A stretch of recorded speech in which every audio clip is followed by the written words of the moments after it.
जब उसे इमाम मज़लूम हुसैन अलैहिस्सलाम की शहादत की ख़बर मिली तो पत्थर पर अपने सर को मारने लगा और इस कदर ज़ख्मी हुआ कि खून से लहूलुहान होकर बेहोश हो गया। वो उस वक्त कैद में था। वो अफसोस करने लगा कि अपने इमाम की मदद के लिए करबला ना पहुंच सका। उसने ये कसम खाई कि जिस दिन भी वो कैद से रिहा होकर बाहर निकलेगा, बहुक्म खुदा तमाम कातिलीन हुसैन और यजीदियों को इस तरह कत्ल करेगा कि लोगों को बुख्त नसर का कत्ल याद आ जाएगा। ये शख्स कौन था, इमाम हुसैन से इसका क्या ताल्लुक़ था और उसने यजीदियों को क्यों कत्ले आम किया था, इस वीडियो में हम इस तारीख़ी शख्सियत का मुकम्मल अहवाल जानेंगे। गम हुसैन में डूबा ये मुजाहिद मुख्तार सक़फ़ी के नाम से जाना जाता है, जिसने इमाम हुसैन अलैहिस्सलाम के कातिलों को मौत के घाट उतारकर मुसलमानों के कलेजों को ठंडक पहुंचाई थी। मुख्तार कहा करता था कि खुदा की कसम, अगर हुसैन इब्न अली के क़सास में कुरैश के 2/3 हिस्से भी कत्ल कर दिए जाएं तो इमाम अलैहिस्सलाम पर जो जुल्म हुए वो एक उंगली के बराबर भी नहीं होगा। मुख्तार का पूरा नाम मुख्तार इब्न अबू उबैद सक़फ़ी था। उनके वालिद अबू उबैदा नबी सल्लल्लाहु अलैहि वसल्लम के जलीलुल क़द्र असहाब में शामिल थे और हज़रत उमर के दौर में जंग क़ादसिया में जिहाद करते हुए मैदान जंग में शहीद हुए थे। मुख्तार का ताल्लुक़ अरब के मशहूर मारूफ कबीला बनु सक़ीफ़ से था। इब्न असीर ने मुख्तार को सहाबा में शामिल किया है, जबकि अक्सर मवर्रखीन ने उसे ताबईन करार दिया है। मुख्तार को लोग कैसान कहा करते थे। रिवायतों के मुताबिक इमाम अली अलैहिस्सलाम ने एक दफ़ा मुख्तार को अपने ज़ानों पर बिठाया और उसे कैस कहा था। तब से लोग उसे कैसान कहा करते थे। बचपन से ही मुख्तार को मैदानी जंग में जाने का बहुत शौक़ था। जब मुख्तार 13 साल का था उस वक्त मुसलमानों और फ़ारसियों के दरमियान जंग क़ादसिया लड़ी गई थी। वो इस जंग में शरीक होना चाहता था, लेकिन कम उम्र होने की वजह से उनके चचा साद बिन मसूद ने उन्हें इस जिहाद में शरीक होने की इजाज़त नहीं दी। इस जंग में मुख्तार के वालिद और भाई शहीद हो गए। मुख्तार नौजवानी से ही नबी सल्लल्लाहु अलैहि वसल्लम के आलो औलाद और अहले बैत से निहायत ही अक़ीदत और मोहब्बत रखता था। जब यजीद बिन मुआविया तख्त नशी हुआ उस वक्त मुख्तार कूफा में था। जब उसे खबर मिली कि इमाम हुसैन ने यजीद के हाथों पर बैत करने से इनकार कर दिया है तो उसने इमाम अलैहिस्सलाम से राबता किया और कूफा और बसरा के लोगों को इस बात पर आमादा किया कि वो इमाम अलैहिस्सलाम के साथ मिलकर बनु उमैया की हुकूमत का तख्ता पलट दें, क्योंकि इमाम अली मकाम दुनिया और आखिरत के इमाम और मुसलमानों के रहनुमा है। लिहाजा इमाम हुसैन की हिमायत करने और लोगों को यजीद के ख़िलाफ़ बगावत पर आमादा करने के जुर्म में यजीद के जालिम गवर्नर उबैदुल्लाह इब्न ज़ियाद ने मुख्तार को हिरासत में ले लिया। उसे 100 कोड़े लगाए और उनकी एक आँख को ज़ख्मी करके कैद में डाल दिया गया। 10 मुहर्रम सन 61 हिजरी को इमाम हुसैन और आपके साथियों को मैदान करबला में बेरहमी के साथ शहीद कर दिया गया और आपके सर को काट कर इब्न ज़ियाद के दरबार में पेश किया गया। इब्न ज़ियाद के हुक्म से मुख्तार को इमाम हुसैन के सर को दिखाने के लिए दरबार में बुलाया गया।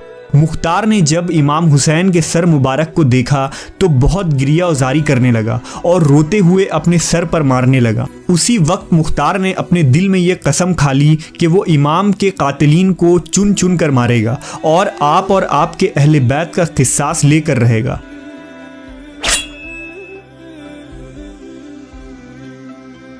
कुछ दिनों बाद इब्न ज़ियाद ने मुख्तार को कैद से रिहा कर दिया और उसे हुक्म दिया कि वो कूफा से बाहर चला जाए। मुख्तार सक़फ़ी ने कूफा को खैराबाद कहा और अपने सीने में दहकते हुए बदले की आग को लेकर ताइफ चला गया। मुख्तार ने बहुत सब्र और हिकमत से काम लिया। उसने पहले अपने तमाम पुराने साथियों को जमा करना शुरू किया और एक छोटी सी फ़ौज बनाई।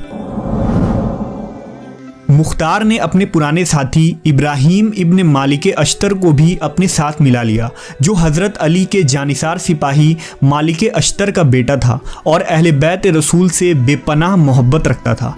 इब्राहिम के पास भी छोटी सी लश्कर थी जिसे मुख्तार ने अपने फ़ौज में मुल्हिक कर दिया।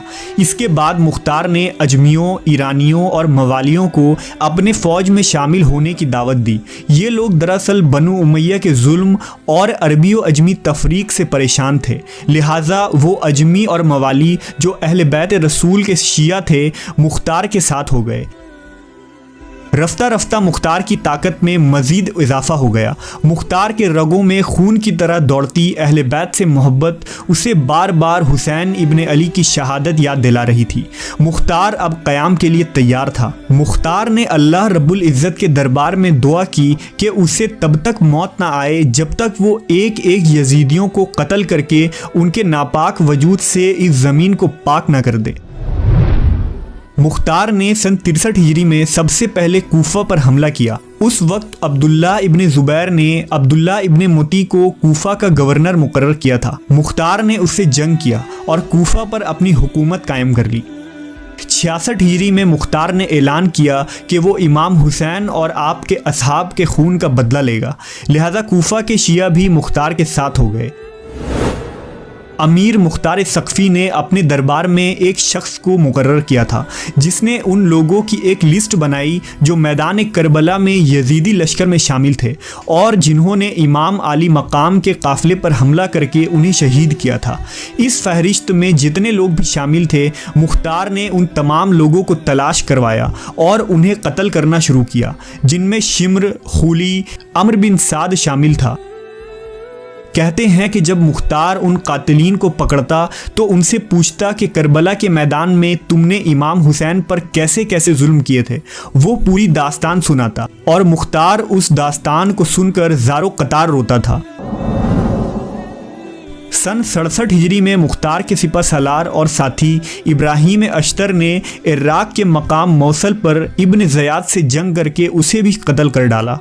इब्न ज़ियाद वही शख्स था जिसने इमाम हुसैन के कटे हुए सर मुबारक पर छड़ियाँ मारकर बेहुरमती की थी, लिहाजा मुख्तार ने इब्न ज़ियाद के कटे हुए सर को कूफा भेजने का हुक्म दिया और बिल्कुल उसी मकाम पर उसके सर को रखा जहाँ उसने इमाम हुसैन का सर रखा था।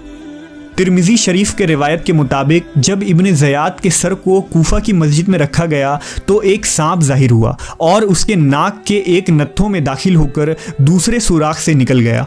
इस तरह उस सांप ने 3 दफ़ा ये अमल किया और वहाँ से चला गया। ये इबरतनाक मंजर को अहले कूफा ने अपने आँखों से देखा।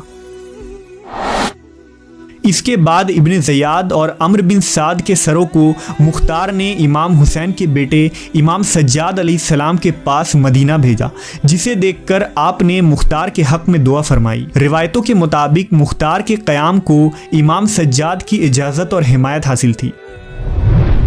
सन 68 हिजरी के बाद मुख्तार की इमारत कमज़ोर पड़ने लगी और इब्न ज़ुबैर के भाई मसब ने कूफा पर हमला करके मुख्तार के किले का घेराव कर लिया।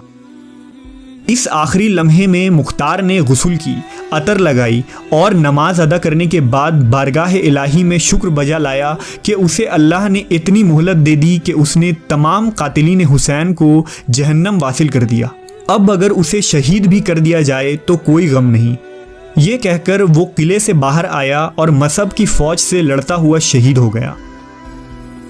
तारीख़ में मुख्तार की शख्सियत को बनु उमैया और नाज़बियों ने बहुत बदनाम करने की कोशिश की, लेकिन मुख्तार आज हर मुहिब्ब हुसैन के लिए हीरो है, गमे हुसैन से ज़ख्मी दिलों की ठंडक है और मुख्तार के चाहने वाले आज तक उससे शदीद अक़ीदत और मोहब्बत रखते हैं जो कातिलीन हुसैन पर मौत बनकर गिरा।